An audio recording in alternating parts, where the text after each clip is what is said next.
열왕기상 6장부터였습니다. 열왕기상 6장부터 솔로몬이 성전을 건축하는 과정들을 계속 말씀하는 중에 있습니다.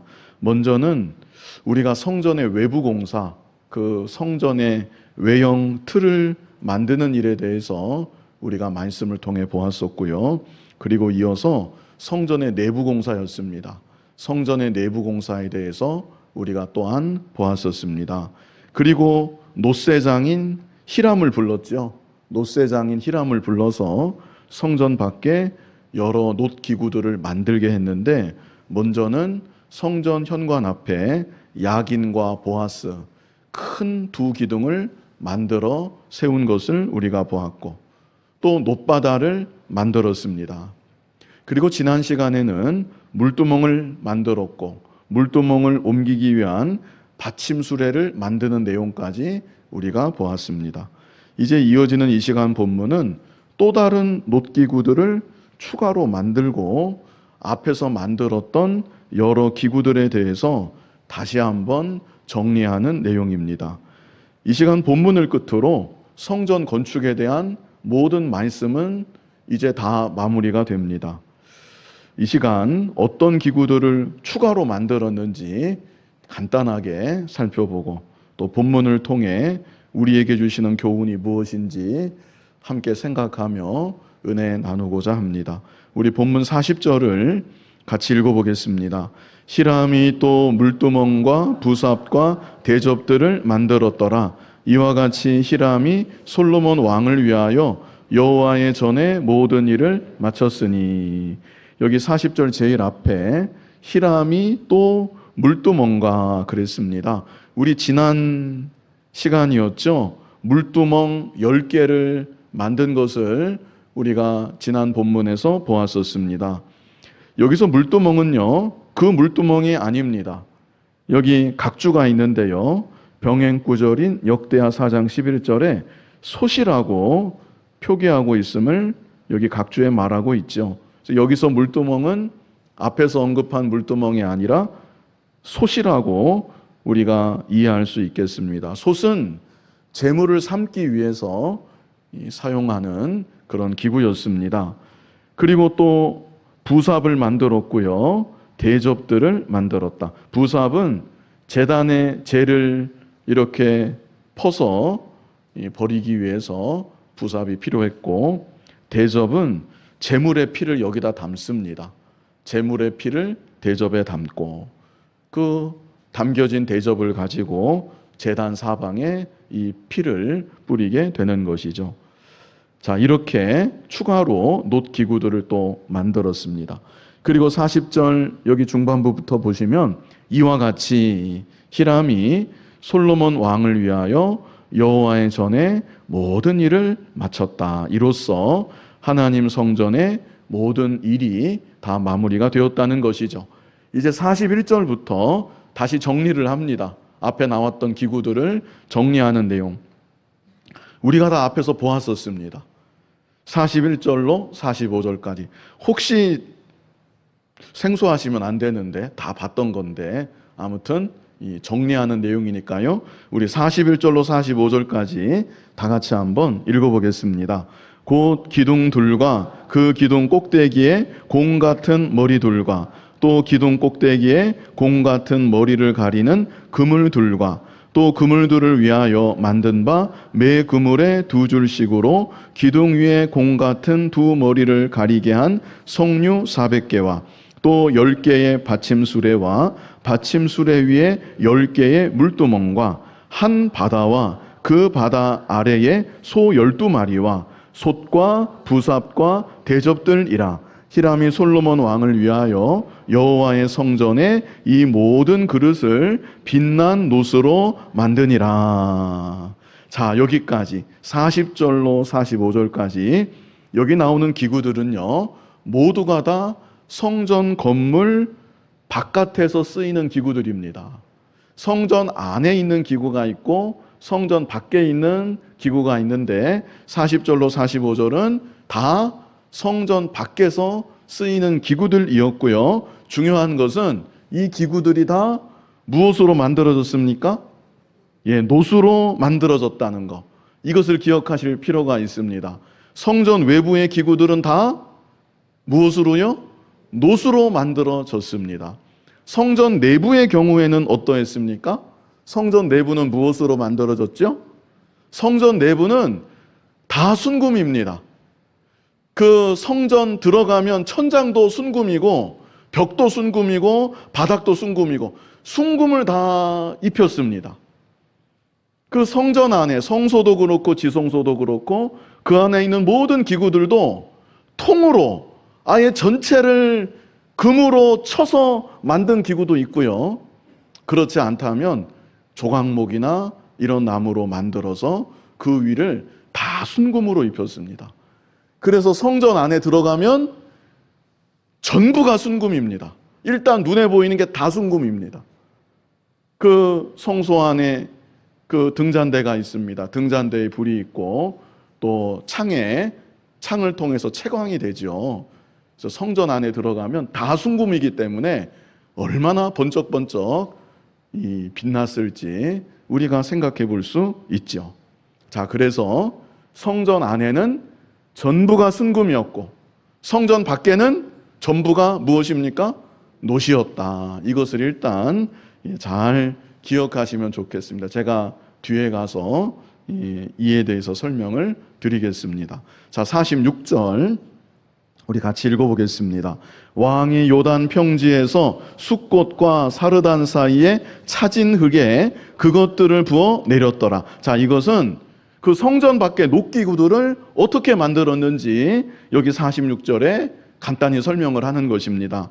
차진 흙이라는 여기 말이 나오죠. 차진 흙이라는 것은 두껍고 점성이 강한 진흙을 뜻하는 것입니다. 녹기구들을 제작하기 위해서는 먼저 거푸집을 만들어야 됩니다. 진흙으로 틀을 만들어야 되는 것입니다. 그리고 나서 용광로에서 쇳물을 만듭니다.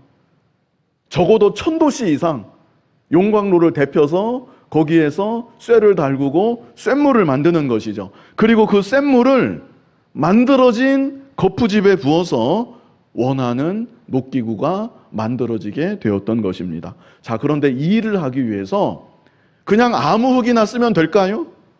아무 흙이나 쓰면 안 됩니다. 우리가 앞에서 보았지만 놋기구들이 얼마나 거대했는지 모릅니다. 그 놋 바다가 직경이 5m입니다. 지름이 5m. 놋 바다의 두께는 그 많은 물을 저장해야 되었기 때문에 손바닥 넓이만한 두께였다 그랬어요. 이렇게 두꺼운 이 놋바다, 직경은 5m, 야긴 보아스 두 기둥은 또 얼마나 거대했습니까? 이 놋기구들이 거대했고 거대했을 뿐 아니라 또 그 사이사이 빈틈없이 얼마나 정교하게 세밀하게 조각이 되어 있었는지 모릅니다. 그런데 그런 정교한 작업이 가능한 흙이어야 되는 것이죠. 이 빚었는데 툭 떨어지고 그러면 안 되지 않습니까? 이 보통 흙으로 이 작업을 할 수가 없습니다. 그것만이 아니죠. 그렇게 거푸집을 만들어 놓으면 1000도씨가 넘는 쇳물을 부어야 됩니다. 1000도씨가 넘는 쇳물을 부어 넣었을 때 그 모양이 변형되지 않을 흙이어야만 됩니다. 자, 참고로요, 금으로 기구를 만드는 것은 쇠로 기구를 만드는 것보다 훨씬 쉽습니다. 금으로 만드는 게 훨씬 쉬워요. 금이 금속들 중에서 전성, 연성, 그 넓게 퍼지는 게 전성이고 연성은 쭉 늘리는 게 연성이라고 그러잖아요. 이 모든 금속들 중에서 전성, 연성이 제일 좋은 게 금입니다. 그래서 금은 아무렇게나 가공을 해도 괜찮아요. 아무렇게나 가공을 해도 금가루가 손실이 안 되고 워낙 휘어지고 구부러지고 이런 성질이 뛰어나서, 게다가 그 성전 내부가 다 금으로 되어 있다고 하지만 많은 금이 들어가긴 했지만 그렇게 큰 금기구들은 없었습니다. 근데 이 놋기구들은요, 스케일 자체가 달라요. 이거는 뭐 어마어마한 기구들입니다. 가공도 어렵고 조금 휘면 부러져 버리고 힘을 주면 비틀어져 버리고, 이거 말하자면 균열이 가고, 가공도 어렵고 기구도 거대하고, 그래서 이 놋 기구를 만들 거푸집을 위해서 특별한 진흙이 필요한 것입니다. 그런데 여기 말씀한 대로 요단 평지 숫꽃과 사르단 사이에 가장 적합한 진흙이 있었던 것이죠. 자, 제가 왜 이렇게 설명을 길게 했는가 하면, 그래서 히람과 그 일꾼들이 여기까지 가서 작업을 한 것입니다. 작업터를 여기다가 만든 거예요. 예루살렘에서 어떻게 작업을 합니까? 그 거대한 거푸집을 어떻게 만들 것이며, 예루살렘이 비탈진 곳인데, 도시인데 어디다가 용광로를 펄펄 끓일 것이며 할 수가 없습니다. 그래서 히람과 그 일꾼들이 여기까지 갔습니다. 여기까지 가서 작업터를 만들고 용광로를 설치하고 여기에서 놋기구들을 제작했다고 우리가 볼 수 있는 것입니다. 그래서 히람과 그 일꾼들은요, 진흙 구덩이 가까이에서, 인적이 드문 외딴 곳에서 이 엄청난 작업을 했던 것입니다. 누가 보지도 않고 알아주지도 않고 그런 곳에서 이 엄청난 작품들을 이들은 만들었던 것이죠. 얼마나 정교하고 세밀하게 만들어서, 만든 다음에도 문제입니다. 그 무거운 것들을 책임지고 예루살렘 성전 꼭대기까지, 산 꼭대기에 예루살렘 성전이 있습니다. 그곳까지 운반토록 모든 책임을 졌던 것이죠. 그래서 히람과 그 일꾼들이 얼마나 많은 정성을 들였는지, 얼마나 많은 공력을 들였는지 우리가 알 수가 있는 것입니다. 자, 본문 47절을 우리 같이 읽어보겠습니다. 기구가 심히 많음으로 솔로몬이 다 달아보지 아니하고 두었으니 그 놋 무게를 능히 측량할 수 없었더라. 자, 기구가 어떻다고 그랬습니까? 심히 많음으로, 정말로 많았다는 것입니다. 우리 본문에는 짧게 기록했지만 이 놋 기구들이 심히 많았다. 그리고 여기 47절 끝부분에는 놋 무게를 어떻다고 했습니까? 능히 측량할 수가 없었다. 이런 말씀을 여기 왜 기록했는가? 이것은 솔로몬 왕이 성전을 지을 때 자재를 아끼지 않았다는 것입니다. 자재를 사용하는 데 있어서 조금의 인색함도 솔로몬 왕에게 없었다는 것을 우리에게 알게 하여 주는 것입니다. 먼저 시작은 그 아버지 다윗 왕이었습니다. 다윗 왕은요, 죽는 날까지 성전 건축을 위해서, 자기는 시작도 못할 그 일인데 후대가 하게 될 성전 건축을 위해서 그것만을 바라보면서 막대한 양의 재료들을, 금은 보석들을 철저히 아버지 다윗 왕은 선대 때부터 준비를 했습니다. 일일이 다 읽어보지는 않겠지만 잠깐 우리 마지막에 가서 잠깐 한 부분을 읽을 것이지만, 아무튼 이 다윗 왕이요, 정말 이렇게까지 했어야 하나 싶을 정도로, 국고가 탕진되는 것은 아닌가 싶을 정도로 그 죽는 날까지 성전 건축 준비를 위해서 모든 공력을, 모든 그 노력을 다윗 왕이 다 기울였습니다. 모든 재화와 모든 인력을 그것을 위해 다윗 왕은 다 기울였었습니다. 그렇다면 그 아들 솔로몬 왕이, 야, 우리 아버지가 이렇게까지 했냐, 너무나 많이 준비가 되어 있으니까, 그 아들이 그렇게 생각할 수도 있거든요. 그런데 솔로몬 왕도 아버지 다윗과 그 선왕과 마음이 같았습니다. 아버지 다윗의 정신을 그대로 이어받아서 아버지 다윗이 그렇게 막대하게 준비했던 재료들, 혹시 몰라서 정말 많이 준비했던 것으로 보이는데 그 재료들 하나도 아깝게 생각하지 아니하고 다 소진하도록 아낌없이 솔로몬 왕도 사용을 했고, 성전 건축을 위해서 전폭적인 정성을 솔로몬 왕도 기울였었던 것입니다. 자, 우리 48절로 50절까지 우리 또 같이 한번 읽어보겠습니다. 솔로몬이 또 여호와의 성전에 모든 기구를 만들었으니 곧 금단과 진설병의 금상과 내소 앞에 좌우로 5씩 둘 정금 등잔대며 또 금꽃과 등잔과 불집게며 또 정금 대접과 불집게와 주발과 숫가락과 불을 옮기는 그릇이며 또 내소 곧 지성소문의 금 돌적이와 성전 곧 외소문의 금 돌적이더라. 자, 48절로 50절은요 성전 내부입니다. 성전 내부가 다 금으로 만들어져 있다는 거, 이것을 다시 한번 여기 말씀하고 있는 것이죠. 우리 마지막 51절을 다 같이 읽어보겠습니다.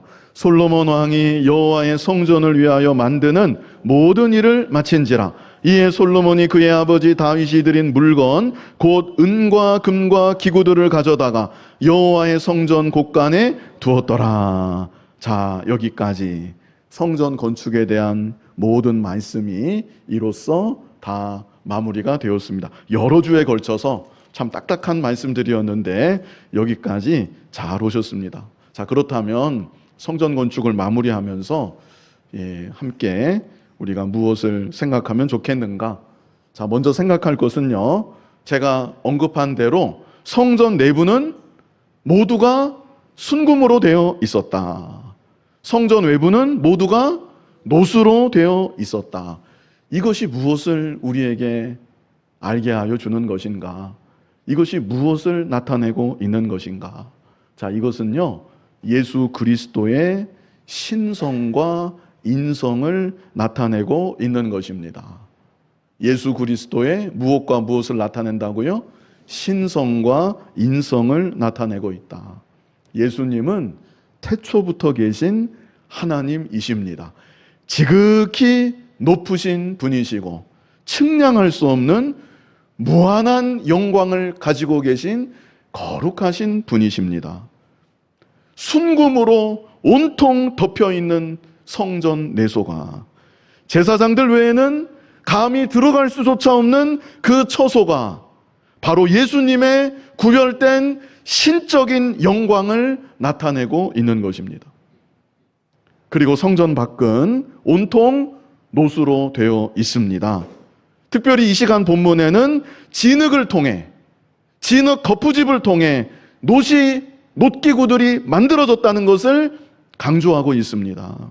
그래서 이것은 우리와 똑같은 몸으로 이 땅에 오신 예수님의 인성을 나타내고 있는 것입니다.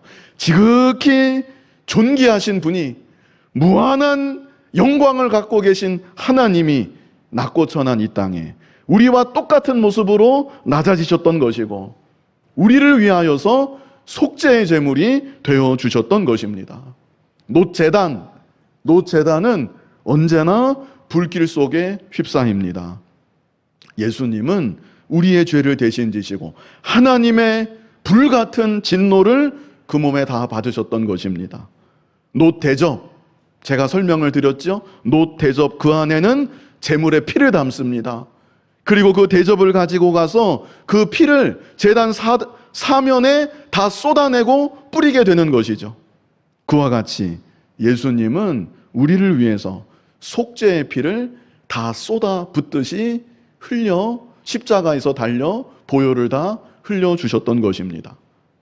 그리고 예수님은 놋바다에 담긴 물과 같이, 또 물두멍에 담겨있는 물과 같이 우리의 모든 죄를 그 보혈로 정결하게 깨끗하게 씻어주셨고, 또 날마다 대속의 은혜 가운데 하나님의 자녀된 우리들이 우리 자신을 더욱 정결케 함으로 하나님께 바쳐지는 산제사의 삶, 예수님을 모본으로 삼고 산제사의 삶을 살아갈 수 있도록 우리를 이끌어 주시는 것이죠. 그래서 솔로몬의 성전, 그 내부와 외부의 모습을 통해 지극히 높으신 예수님, 지극히 거룩하시고 무한한 영광의 예수님, 우리가 그 예수님을 바라보아야 되는 것이고, 그리고 그 예수님이 나를 위하여서 이 땅에까지 낮아지시고 나와 똑같은 육신을 입으시고 마지막에는 십자가에서 나를 위해 물과 피를 다 쏟아내신 그 속죄의 은혜를 우리가 또한 바라보아야 되는 것입니다. 자, 그리고 더 나아가서 이런 주님의 은혜를 믿고 이런 주님을 바라보는 자들이 성전을 위해서 주님을 위해서 자신의 삶을 다 드리면서 헌신했다는 사실을 우리는 또한 이 시간 생각할 필요가 있겠습니다. 먼저는 다윗 왕의 헌신입니다. 다윗 왕의 헌신, 참 놀라운 헌신입니다. 자기는 일생 시작도 못할 일인데 다윗은 그날을 바라보면서, 그 주님의 성전을 바라보면서 죽는 날까지 장차 지어질 그 성전을 위해 막대한 양의, 정말 국고를 다 탕진하는 것 같은 그런 걱정이 들 만한 그런 막대한 양의 금과 은을 준비하면서 장차 오실 주님을 기쁨으로 바라보았던 것입니다. 역대하상 29장 1절을 우리 다 같이 한번 읽어보겠습니다.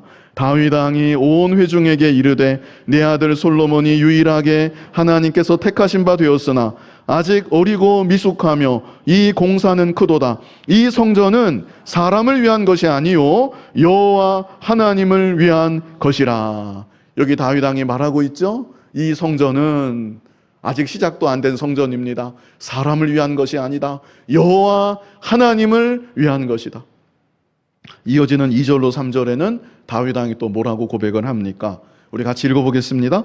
내가 이미 내 하나님의 성전을 위하여 힘을 다하여 준비하였나니 곧 기구를 만들 금과 은과 놋과 철과 나무와 또 만호와 가공할 검은 보석과 채석과 다른 모든 보석과 옥돌이 매우 많으며 성전을 위하여 준비한 이 모든 것 외에도 내 마음이 하나님의 성전을 사모함으로 내가 사유한 금, 은으로 내 하나님의 성전을 위하여 드렸노니. 이거 보십시오. 먼저 2절을 다시 보시면 여기 그랬습니다. 힘을 다하여 준비했다 그랬죠?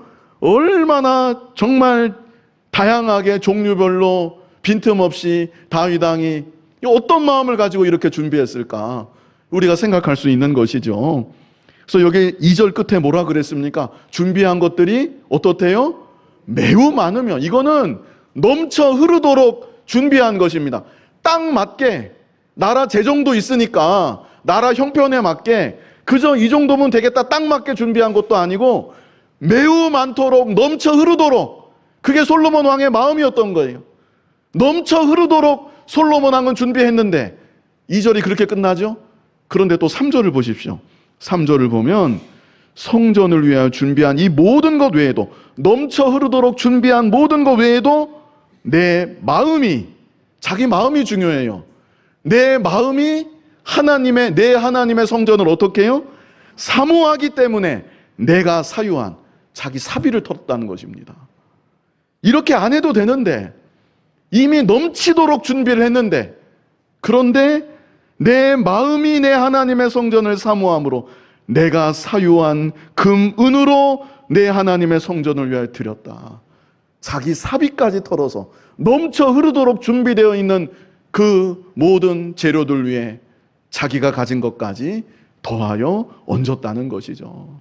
이 다윗 왕이 도대체 어떤 중심을 가지고 시작도 못할 성전 건축을 준비했을지 우리가 생각할 수 있는 것이죠. 자, 14절로 16절, 역대상 29장 14절로 16절인데요. 다윗 왕의 마음을 한번 생각하면서 이 구절들도 한번 같이 읽어보겠습니다. 나와 내 백성이 무엇이기에 이처럼 즐거운 마음으로 들을 힘이 있었나이까? 모든 것이 주께로 말미암아 싸우니 우리가 주의 손에서 받은 것으로 주께 드렸을 뿐이니이다. 우리는 우리 조상들과 같이 주님 앞에서 이방 나그네와 거류민들이라. 세상에 있는 날이 그림자 같아서 희망이 없나이다. 우리 하나님 여호와여, 우리가 주의 거룩한 이름을 위하여 성전을 건축하려고 미리 저축한 이 모든 물건이 다 주의 손에서 왔사오니 다 주의 것이니이다. 이 한 절 한 절 막 가슴에 꽂히지 않으시나요? 네. 참 다윗 왕이 어떻게 이런 마음을 가졌는지, 참 다윗 왕의 일생을 보면 실수도 많이 했죠. 파렴치한 죄도 짓고. 그런데 정말 그 중심만큼은 정말 하나님을 사랑했던 사람이다. 이 구절을 보면 알 수가 있습니다.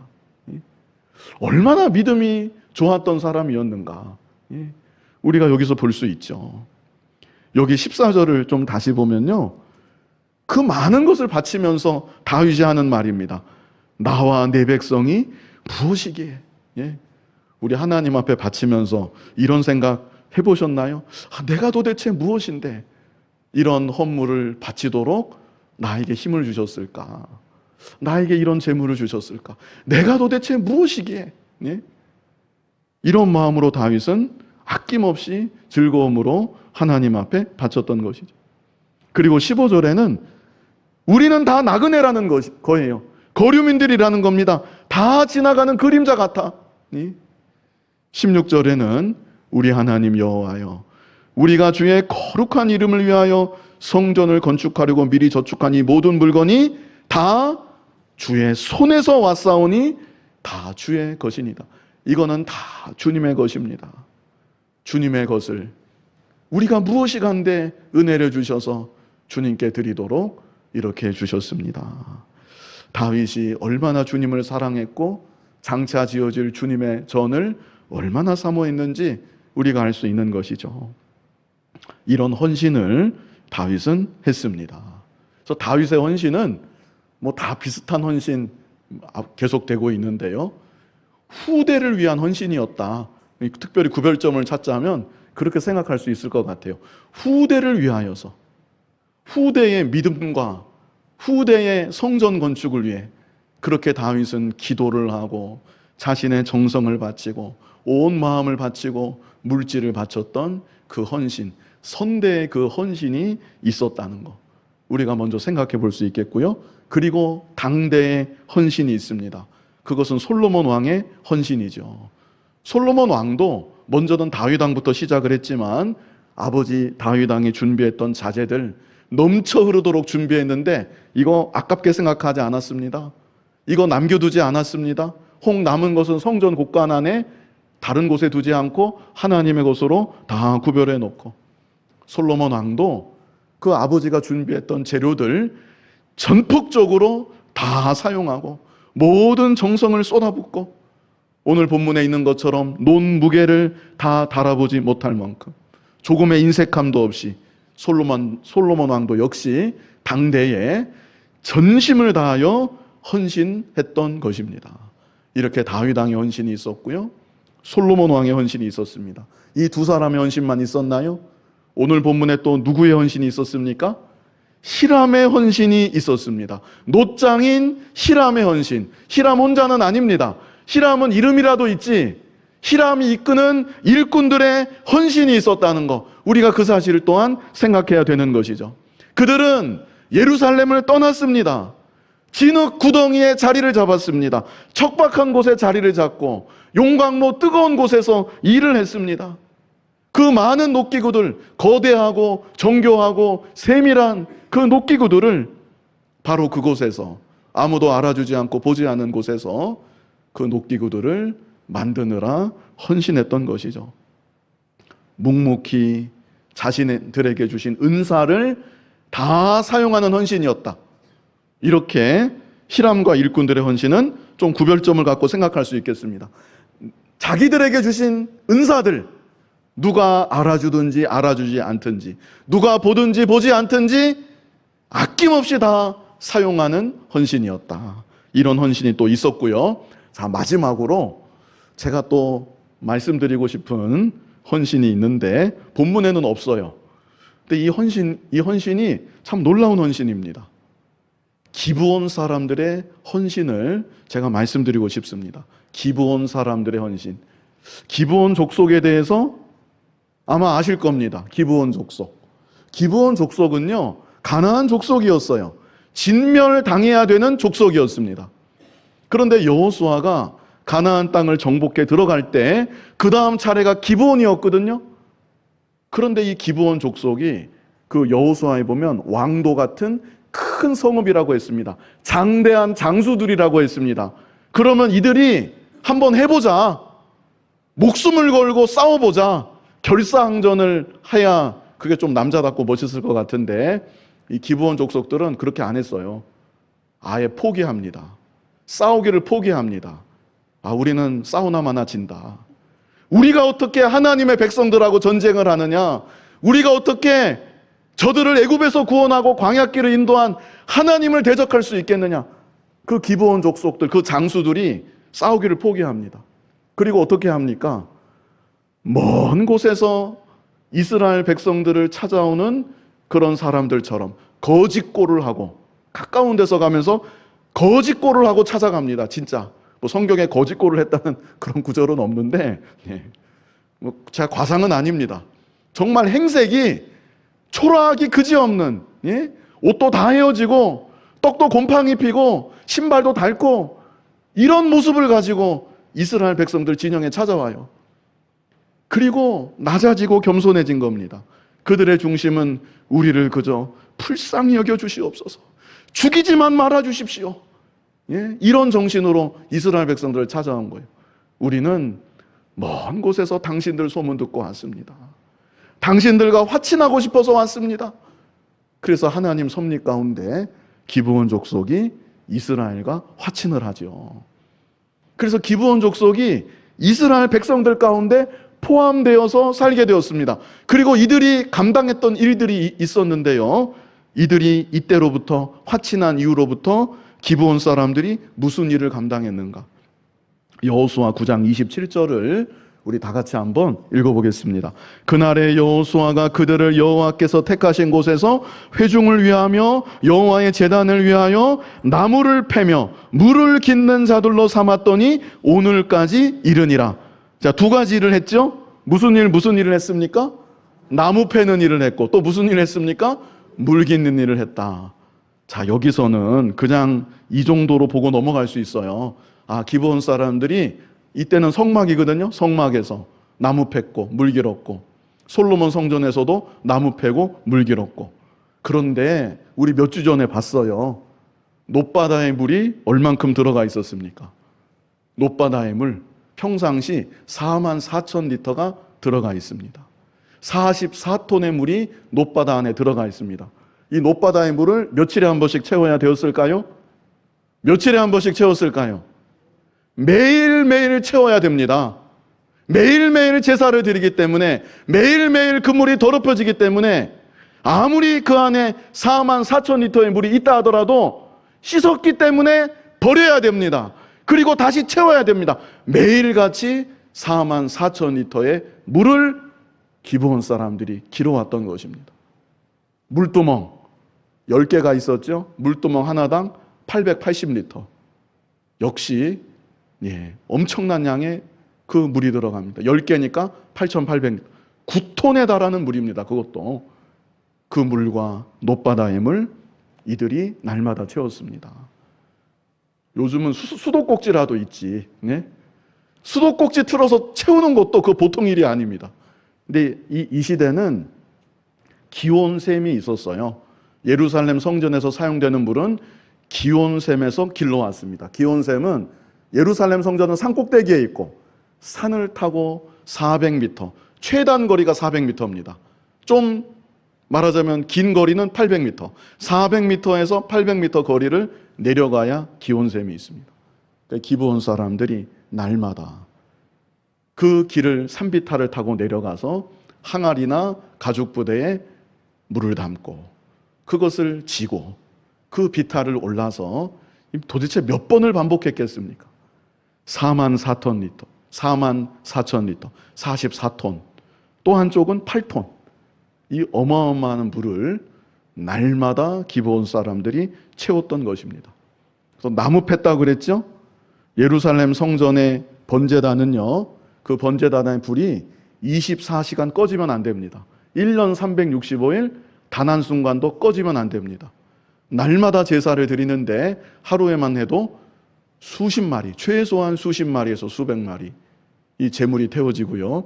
절기 때는 수천 마리, 많게는 수만 마리의 제물이 태워졌습니다. 얼마나 나무를 패야, 장작을 마련해야 이것을 다 감당했겠습니까? 이 일을 또 기브온 사람들이 했습니다. 성경 어디에도 기브온 사람들의 노고에 대해서 기록한 구절은 없어요. 그런데 이들이 얼마나 땀을 흘렸겠는가. 이들의 희생이 없으면, 이들의 노고가 없으면 제사는 드려질 수가 없습니다. 가장 중요한 그곳에서 물을 채워야 되고 불을 떼야 되고 이 일을 기브온 사람들이 했고요. 언제까지 했는가? 몇 년을 했을까? 여호수아 때로부터 남유다가 멸망당하기까지 800년이 넘는 세월 동안 기브온 사람들이 대를 이어서 이 일을 했습니다. 성경 어디에도 이들이 불평했다는 구절이 없어요. 800년이 넘는 세월 동안 아버지가 하고 아들이 하고 손자가 하고 대를 이어서 성전에서 나무 패고 물기는 일을 기브온 사람들은 묵묵히 감당했던 거예요. 멸망당에 마땅했던 우리들인데 우리를 구원해 주셨고 하나님의 백성 되게 하여 주신 그 은혜가 감사해서 800년이 넘는 세월 동안 한마디 불평도 없이 이들이 이 일을 감당했습니다. 세월이 흘러가면서 기브온 사람들 이름이 바뀌어져요. 이스라엘 백성들이 이름을 바꿉니다. 왜냐하면 기브온은 가나안 족속 이름이거든요. 그래서 이스라엘 백성들이 기브온 사람들을 어떻게 이름을 바꿔 부르냐면 느디님 사람들이라고 이름을 바꿔 부릅니다. 느디님이라는 말은 하나님께 바쳐진 자 이런 뜻입니다. 어느 순간부터 이스라엘 백성들도 고마운 마음을 가졌던 것 같아요. 저들은 하나님께 바쳐진 자들이다. 저들이야말로 헌신된 자들이다. 또 느디님이라는 말에는요, 선물로 주어진 자 이런 의미도 있습니다.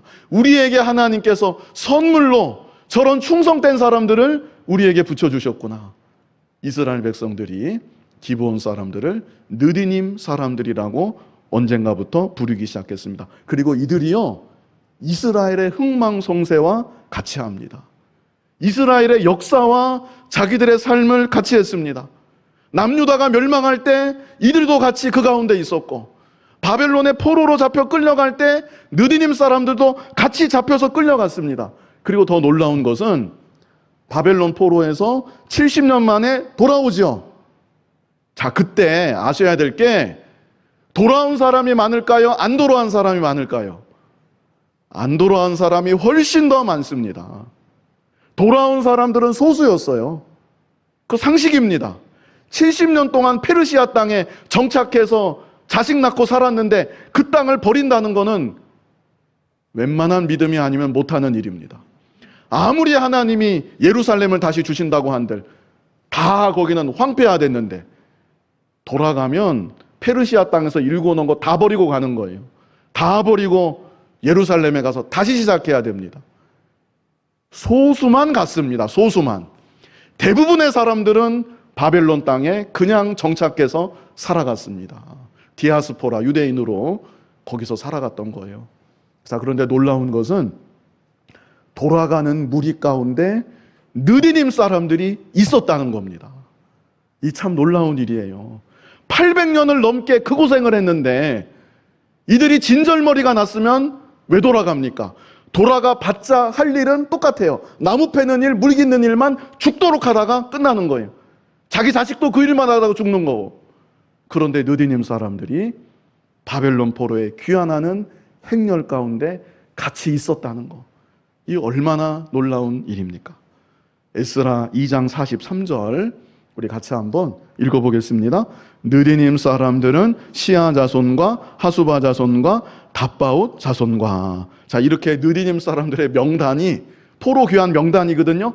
여기서부터 시작됩니다. 53절까지 쫙 이어집니다. 느헤미야에도 느디님 사람들의 귀환 명단이 나와 있습니다.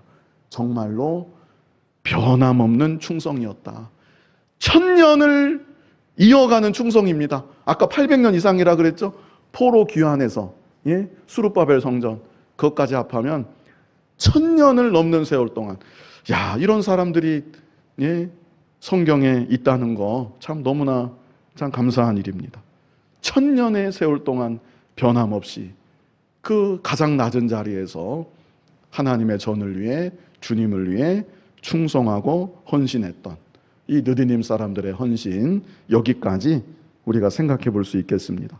다윗의 헌신, 선대의 헌신, 솔로몬의 헌신, 당대의 헌신, 히람과 일꾼들의 헌신, 느디님 사람들의 헌신.